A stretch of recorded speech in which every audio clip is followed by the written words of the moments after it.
What's going on, guys? Your boy Amazing. We're back with another video, and in today's video, guys, me going over the Underground Labyrinth, the Shield Hero collaboration version here, guys, and going over my thought process and complete guide for going through the entire fight here and explaining everything you guys need to know. So if you guys enjoy videos like this, definitely make sure to hit that like button, hit that subscribe button, man. I definitely do appreciate the support, guys. And with that out of the way, let's talk about the Labyrinth and everything that comes with it. So first things first here, guys, the character from the jump that you want to be picking is going to be Kizuna, and the main reason why is because Kizuna is going to be providing the rank up on herself. She has a buff that gives to the entire team, which is obviously going to be very nice. Another thing as well is that Shield Hero characters are actually buffed in this Labyrinth specifically, so characters like Kizuna, she's going to be getting damage reduction. She gets an immortality on the turn 1. I don't know exactly what the third buff is though, guys. I know that there is 3 Shield Hero specific buffs though, and those two, the ones that I mentioned, there's the immortality and the damage reduction one, right? So those are the ones that I know, but there is another one that you do gain as well. Most likely that you're just either tanking more, you dish out a little bit more damage, one of the two.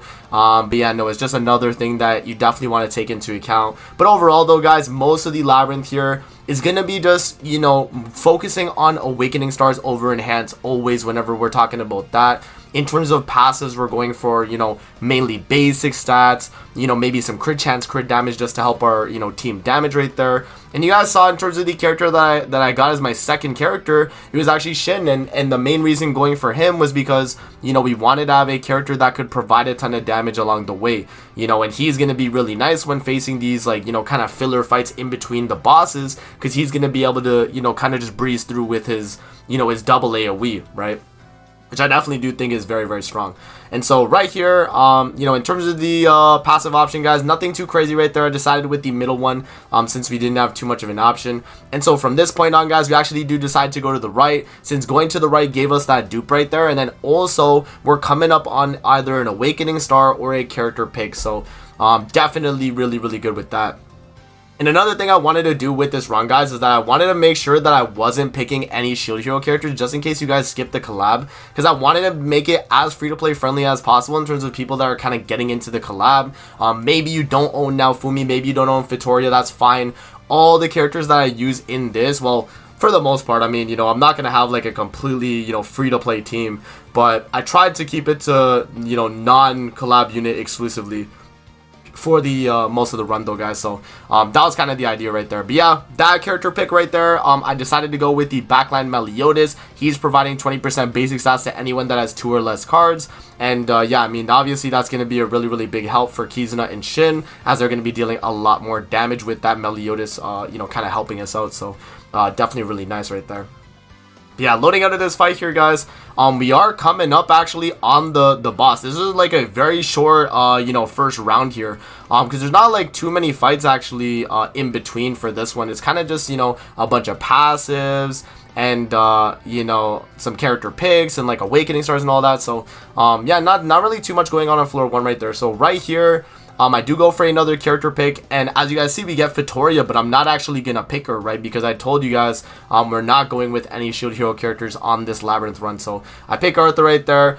In retrospect though, I feel like this was kind of a misplay. I feel like maybe I should have went for the Awakening Stars. As you guys will see, this does become an issue, especially here, especially what I do here, guys. Like, so right there I picked the defense buff, and as you guys see, I have a few levels in that already. I've done a few runs in advance. I tried to get the run first try, guys, but it's very difficult, at least for the characters that I was getting. So right here, big mistake that I decided to do. I should have went for Awakening Stars instead of swapping the Arthur, because I don't think that mono was really that worth picking up right there. Like, honestly, like, she's a good unit, but she wasn't worth replacing Arthur with the amount of currency I spent for her. So right there, definitely I should have went for the Awakening Star instead. But it is what it is. You're gonna make mistakes along the way, but luckily it doesn't just end your run instantly, right? You still have a chance going through the fight, and yeah, it's fairly fine regardless. So right here, facing Garad, guys, this is the first boss of the fight. Garad does have a revive, you guys saw right there. She was able to kind of heal up her HP when we put her less than, I think it was like 40% HP, give or take.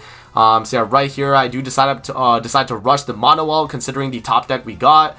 I merged up the buff card with her. We have a rank 3 Kizuna as well, so I was like, okay, this is gonna be a free nuke, right? We dropped the buff with Kizuna, we dropped the the buff card with mono, And I mean, like, what is the boss gonna do? I mean, the boss is just gonna insta die, right? So even at a 2 out of 6, I mean, you know, with all these buffs that we're getting, like, this was gonna be a guaranteed wipe. And then there we go. Mono is actually able to finish it off. So I don't think that, like, Mono was a bad pickup, guys, but I think I should have definitely kept the Arthur. And then yeah, from there I could have, like, you know, got an Awakening Star, and I feel like the extra stats would have helped us a little bit more. But it is what it is, guys. So there we go, man. That's floor 1 right there, guys. What I'll do is I'll take a break here, let you guys enjoy the clips with you know, just some music and all that without my voice for a bit. When we do come back to another important part in the Labyrinth, I will come back and explain it, so you guys can just kind of like watch this while you're doing your Labyrinth as well. And then when I do explain other important things, then I'll come back and explain it. So there we go, guys. Let's continue with the video, and we'll come back to when we're at another important part.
Alrighty, guys, so coming out this fight here, we are kind of coming up on the final boss of the floor 2 right here. And so what I decided to do, guys, is I decided to pick the passive right there and then go towards the middle for the box. And right here was definitely a huge mistake that I made, guys. So I decided, I was like, okay, you know, I could get a character pick, I could get an attack buff, and as you guys see, I'm at level 5, so I've done multiple runs to get to this run in the first place, and I've just been kind of like throwing, guys. Look, so I went for the revive. This is why this was a mistake. I should not have went for the revive, because there was one right there. There was literally a revive right there, guys. I could have went for another awakening star. So there's multiple misplays in this labyrinth that I do that you guys could easily, you know, not have, you know, issues making, right? And those are things that, you know, going through this labyrinth, I'm kind of like regretful on doing. But, you know, you're going to make mistakes, as I mentioned. It's not going to be 100% throughout the entire way.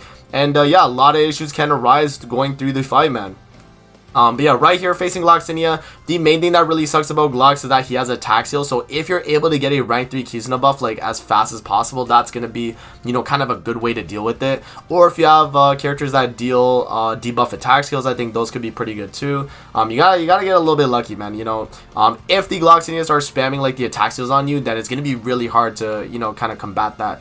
But yeah, right here though, obviously with Kizuna and Shin, I'm about to get the ultimate, so I actually do go for the rank up there with Shin, follow up with his AoE. It's not going to do a ton of damage. We get the Kizuna buff going, and then yeah, I mean, you know, right here, Gloxinia's ultimate is actually AoE as well, guys, so it's not a single target ultimate like the regular Gloxes in the game. And yeah, we do actually tank that. We get the attack related buff, and then the nuke with Kizuna right there to finish it off. So yeah, floor 2, for the most part though, guys, like not too many issues going through floor 2. And yeah, getting out of floor 2 wasn't, honestly, it was not even really that bad. But yeah, getting into floor 3 though, this is where things start to kind of change. You know, my character picks are there's a lot of them that I feel like, you know, definitely mistakes all along, you know, along the way for me specifically, guys. Right here, I do actually decide at the very end to go with the mono. And I was like, okay, the reason why is because I think mono will be, you know, better for damage than Easton, and Easton wasn't really providing a lot right there. We do go for the dupes as well. And then yeah, coming up on here, I'm like, okay, we gotta go to the left, because I was like, I gotta start getting awakening stars. I'm already on floor 3 with only 2, like literally 2 stars, guys. This is crazy, you know. So yeah, I was like, okay, definitely gonna focus on that. And so the next thing that I do start chasing is going to be the awakening stars to kind of catch up on all the, you know, awakening stars that I wasted. So alright, guys, we'll come back to when we're at another important part in the run here, so let you guys enjoy the clip. And then when we do come back to another important part of the labyrinth, then we'll explain that part.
Alrighty guys, so coming out this final fight here before we go into the last fight of floor 3. A lot of the stuff here, as I mentioned earlier, was me trying to get a bunch of awakening stars to catch up. I made a lot of mistakes early on in this labyrinth run, and you know, they're coming to kind of bite me later in this fight. And so right here guys, I do have a character pick, and Kizuna is dead. I gotta replace her, and as you guys see from the character pick here, I actually did decide to go with Raphtalia at the end of the day, you know, because there wasn't any revive, you know, in the actual you know, shop here, which is very, very disappointing. I thought there would be a revive, so I thought I would, you know, be able to keep Kizuna, but unfortunately I do have to drop her. I decided to go with the decrease all enemies critical resistance and crit defense and all that guys, and then I made sure to get a Raphtalia to replace my Kizuna, because there was literally no other character I could pick.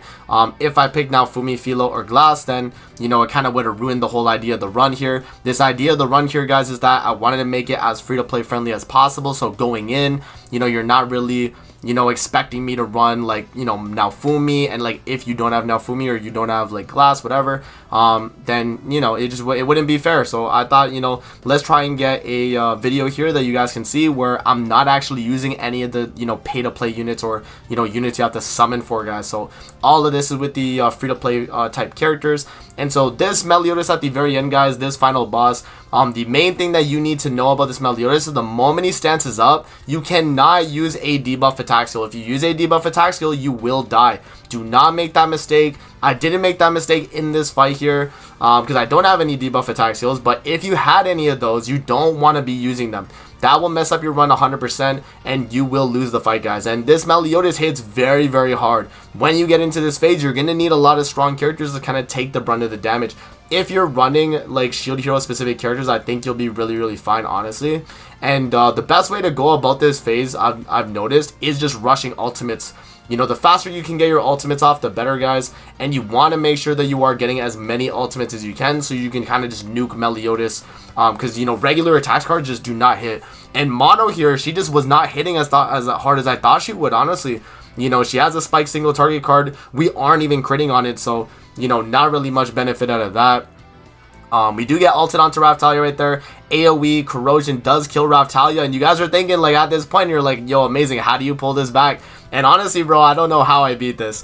This was a very, very crazy run. I had one of the passives being that whenever an ally dies, I gain attack related stats. So, you know, Mono at the very end started to actually start hitting damage, and then, you know, barely right here with Death Pierce living, guys, I was able to actually finish off the fight, and that is the full Labyrinth right there, man. So very, very clutch, you know, finishing off with Death Pierce at the very end right there. But yeah, man, I mean, that's gonna happen sometimes going through these labyrinths. I mean, you know, it really does rely kind of on your RNG a little bit, you know. So at the end there, I definitely relied on that. And yeah, that is the run without using any of the other shield hero units, guys. Barely beat it. Now I'll definitely be, you know, when I'm grinding it, I'll probably use one of the shield hero units.